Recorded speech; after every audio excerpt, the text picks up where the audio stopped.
60 साल की आयु तक नौकरी फिर रिटायरमेंट, दोनों ही अनुभव एक सबक देने वाले होते हैं।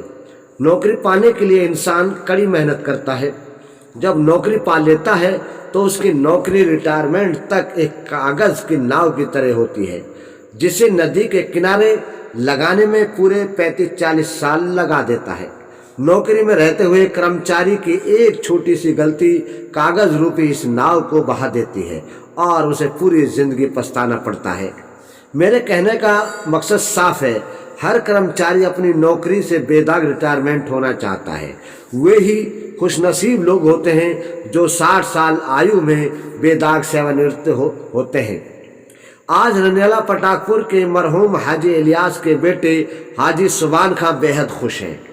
वे जो अपने 38 साल बतौर अध्यापक की नौकरी से आज रिटायर हो रहे हैं। हाजी सुबान खां 8 गांवों के चौधरी भी हैं। उनकी रिटायरमेंट के मौके पर मंगलवार को गांव के ही स्कूल में एक समारोह का आयोजन किया गया।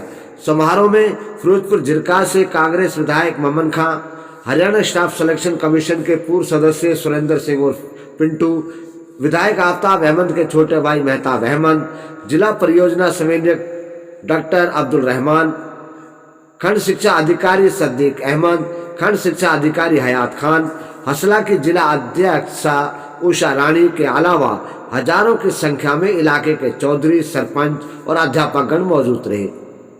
स्टेज संचालन प्रदेश स्तरीय शिक्षा अवार्ड से सम्मानित अध्यापक शफी मोहम्मद ने किया। इस मौके पर सेवानिवृत्त होने पर अध्यापक सुबान खां को सोल पगड़ी बांधकर सम्मानित किया गया और सभी ने उनसे उम्मीद जताई कि जिस तरह से अध्यापक रहते बच्चों की शिक्षा पर ध्यान दिया है, अब उसी तरह रिटायरमेंट के बाद भी वो समाज के लिए काम करें। मेरी नौकरी 37 साल और 5 महीने के आसपास रही है और अल्लाह के करम से मेरी नौकरी बहुत ही साफ़ सुथरी और बेदाग रही है। रिटायरमेंट के बाद मैं शिक्षा जगत से जुड़ा ही रहूँगा।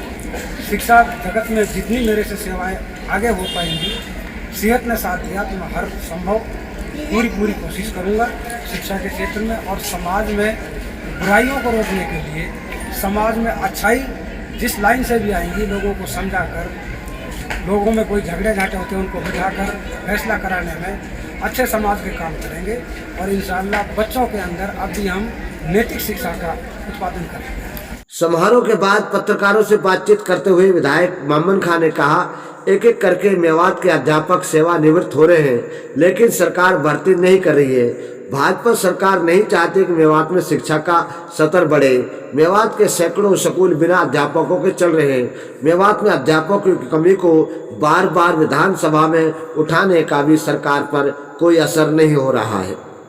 आप कह रहे हो कि शिक्षा में टीचरों की भर्ती नहीं हो रही है। हमने माननीय मुख्यमंत्री से पिछले विधानसभा में भी, इस विधानसभा में भी हाउस में इतनी बड़ी बात कही थी कि हमारे काफ़ी स्कूल बिना टीचरों के चल रहे हैं। जो गर्ल्स स्कूल हैं 500 लड़कियों पे 5 टीचर हैं और हाई स्कूलों में चाहे साइंस के टीचर, मैथ के टीचर नहीं हैं। तो ये तो हम सरकार को घेर सकते हैं, सरकार से कह सकते हैं, जो ये सरकार है ये नहीं चाहती कि खासकर मेवात के लिए विकास हो, मेवात में टीचर भेजे जाएं, मेवात में कोई ऐसा काम हो जिससे मेवात आगे बढ़े, ये सरकार नहीं चाहती। आप मेरी चाहे वीडियो क्लिप्स को सुन लेना, जो मैंने डिप्टी चीफ मिनिस्टर को, मुख्यमंत्री को से यूनिवर्सिटी मैंने मांगी है, 4 लाइन मैंने मांगा है, कोई जवाब देने को सरकार तैयार। मैंने ये रोना रोया था जो नीति आयोग ने जो सर्वे कराया था पूरे देश का, उसमें मेवात क्षेत्र सबसे पिछड़ा क्षेत्र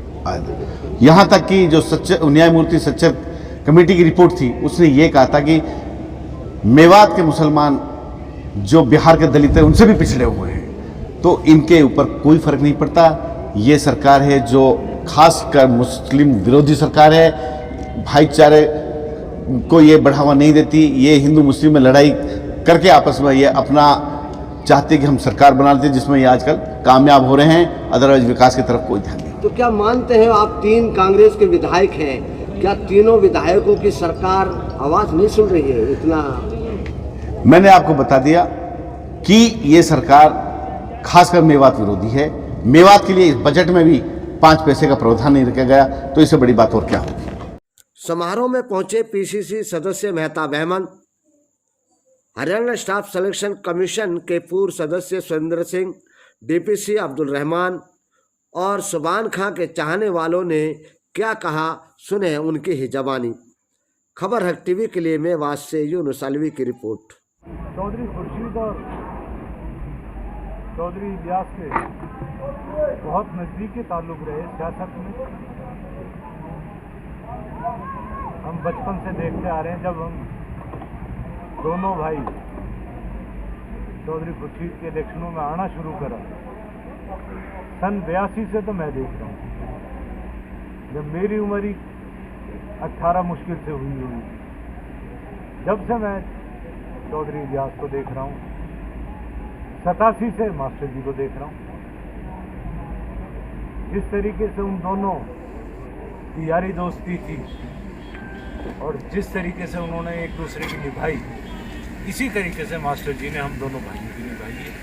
और मैं यही उम्मीद करता हूँ, उन्होंने अपनी बेदाग छुरी से नौकरी करी, आने वाला समय भी उनका बेदाग रहेगा। सेवानिवृत्ति का मतलब ये नहीं है कि भाई अब अपना काम समाप्त हो गया, ये काम हमने और गति से करना है। केवल पढ़ाई का काम समाप्त हुआ है, बाकी दूसरा जैसे रिटायर, गाड़ी के टायर बदल जाने, तो गाड़ी तो गाड़ी रहती है, टायर ही बदले हैं। इसका मतलब काम करने के लिए हमारे भाई साहब की जो सक्षम है इतने हैं, वो अब दूसरे फील्ड में काम करेंगे।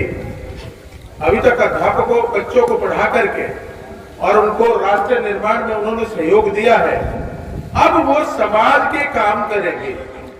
मैं शुक्रिया अदा करना चाहूंगा हाजी इलियास सरपंच साहब का, मरहूम साहब का।